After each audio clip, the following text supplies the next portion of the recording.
Welcome to the Fish House Nation podcast presented by Catch Cover, your home for ice fishing news, tips, stories, and strategies. And now, your host, Chris Larson. Hello and welcome to the Fish House Nation podcast. It's late April and just about all the lakes in the U.S. are now clear of ice. Just about everyone is going into open water mode. There is some good news out of Michigan today as well. Boaters are once again welcome to get out on the water, provided only people from the same household are on board. COVID-19 restrictions had shut down motorized boat traffic in Michigan. Well, today's show is a look back at some of my favorite interviews. This is episode 53, and I hope you've enjoyed the show so far. Some of our most popular episodes focused on destinations. Leech Lake is one of Minnesota's favorite lakes, and Brian Brosdahl is one of the lake's biggest advocates. If you know Bro, you know he loves perch. I love perch, and big perch swim the flats also. In the wintertime, a lot of our cabbage weeds and milfoil kind of dies off and lays down. And perch love vegetation because the crayfish eat it and they're in it. So their food's hanging all over the place, climbing up on the vegetation. And perch are eating crayfish. There's some freshwater shrimp. It's not like Devil's Lake or anything, but there is shrimp there. There's mayfly larvae and there's young of the year perch. So spoons, flashy spoons in 10 to 14 feet of water. And 14 is a magic number on Leech. That's where light fades and the fish feel safe. 12, sometimes 12 feet is good, but you're fishing flats and you'll realize, where do I even start on this flat? Whether it's walleyes or perch, they're usually schooled on edges of each other, where the perch and the walleye start. So you just go fishing for both, and then you catch them both, because you can't put a spoon big enough for a perch to stay off. I tried that. I had lake trout spoons that I caught perch on just to see if they would, and they did. They're not the finicky perch that swim around with 25 shrimp in their mouth. These are perch that swim up and eat it. And the problem is the tiniest perch in the lake will eat a big spoon.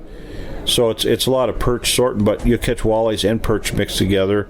They like cara beds, which is a skeletal fragmented grass that lays about the lake. They don't have roots, and heavy waves cause it to flip over like a sheet and pillow up. Well, this becomes structure, and they swim amongst it. Cara, if you remember, which is a form of algae, is a spawning weed where walleyes and perch and everything else lay their eggs, and it has an antifungal agent in it to keep the eggs viable. Well, this also holds crayfish and sometimes be more hard bottom creatures, but a lot of insect life and crayfish, so they root through it and they work the edges. Good place. If you're looking down the hole and it looks like a bunch of skeletal vegetation, you're in a good spot. And fish those areas, and now that stuff changes from year to year, depending on the wind, or somebody's anchor. Brosdahl is a character, and if you want to hear more from him, check out episode 40. Peck Kalmerton is also a lot of fun to interview. We talked to Kalmerton about fishing Milwaukee Harbor for brown trout at the St. Paul Ice Show. This episode, number 28, got a lot of people excited to fish Milwaukee this year. Unfortunately, the ice conditions led to a short season down in Milwaukee. It is awesome. It is one of them things where you wake up every morning and you go to work and you sit in traffic and the hustle and bustle of everything that you got going on.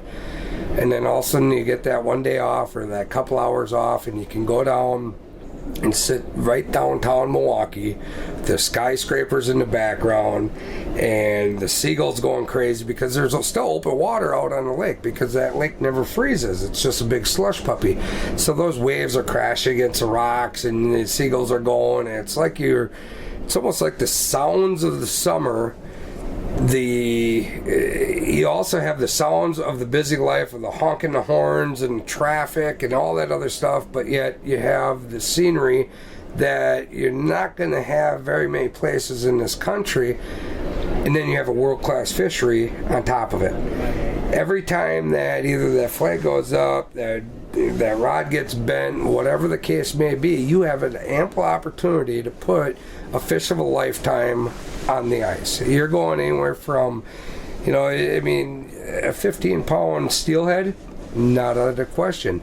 If you're going for like a 30 pound, 30 pounds extreme, but a 20 pound brown trout, man, the color on them, the big scipes on them, it's just one of them things where you cannot go to the local mill pond and catch a fish like this. It's just not possible. The idea of a Western ice fishing trip is magical to me. Outfitter Mike Howe stopped by the Fish House Nation studio for episode 37 to discuss ice fishing Fort Peck, Montana.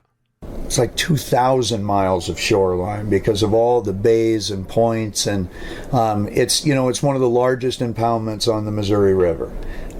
So where we primarily fish is around the dam.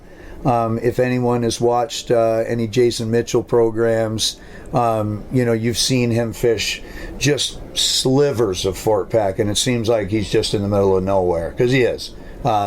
So we primarily fish around the face of the dam, down to Rock Creek, York Island, over to Duck Creek and the Pines recreational area. So if people look at a map, they'll see that area. It's a very, it's maybe 5% of the total lake, but there's really no wrong place to fish out there. There's so much structure, points coming off of points, coming off a secondary structure. I mean, it's really amazing.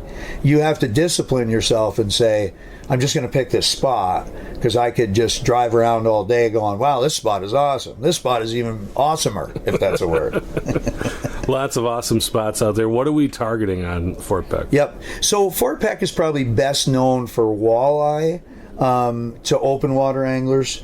But there are, there's walleye. A 30-inch walleye is not that uncommon out there. If you're targeting walleye and you're a serious angler and you're paying attention to what you're doing, you'll most likely come home with a personal best, at least a stateside personal best. So, a lot of larger fish. You're not going to go and catch 30, 22-inch walleye in a day. But you're going to catch walleye 25 to 30 inches, pretty common. Northern, we're talking 38 to 42-inch fish fairly regularly. You'll catch 6 38-inch northern and swear you're catching the same fish over and over. And then the lake trout fishery, and I'm a lake trout guy. That's kind of how I've made my mark in the business. Lake trout fishing is fun. It's the most prominent fish in the lake. The Cisco forage base is what feeds everything. So Lakers will be out in that deeper water and they'll chase those Ciscos in shallow. So you might be fishing 10 feet out to 80 feet for lake trout. And lake trout and a good flasher go hand in hand. The new digital fish finders are great. But you'll play cat and mouse with a lake trout, for 10 minutes on purpose, just because it's so much fun. And we catch a lot of those 6 to 10 pound Lakers, but a 20 plus is not uncommon. Seems like the Fort Peck Lakers will top out about 25 pounds, but if you're really chasing them, you're going to get 12 to 15s, and you're going to catch a lot. Our smallest limit is the lake trout. You're allowed 3 a day. So awesome. Yeah. Let's unbox that a little bit, because I think a lot of people, if you like walleye fishing, the greenbacks of Lake Winnipeg have to be on your bucket list. We discussed Big Windy with Kyle Agre all the way back on episode 18. My best sales pitch on Lake Winnipeg is really to tell folks about the first time I went up on the Big Lake. That was in 2009. So it's been 10 years plus here of experiencing what this lake has to offer. And on my first trip, and I've heard this from so many folks, they've experienced the same thing. But on my first trip, I caught a personal best walleye 3 different times. Meaning I caught the biggest one of my life. An hour and a half later, I caught one bigger than that. And the next day I caught one bigger than those 2 previous ones. And the trophy class fish up there on Lake Winnipeg is what really draws us in. It's a great fishery. It's a challenging fishery, but the trophy potential is amazing. Not to mention just the look of the fish up there, the walleyes, the greenbacks, as folks have heard us talk about. They truly are emerald green. They just glow in the sunshine, and they're like a fish you've not been able to see anywhere else on earth. They're really, really cool. That's what keeps me coming back, and I know that's what draws many folks up to that big lake. That concludes this week's tour of some of our favorite destination shows. Next week, I'll showcase some of our best fishing tips segments. Have a great week. Thanks for listening, and I'll talk to you next time. Thanks for listening to the Fish House Nation podcast presented by Catch Cover. For more ice fishing content, visit our blog at catchcover.com.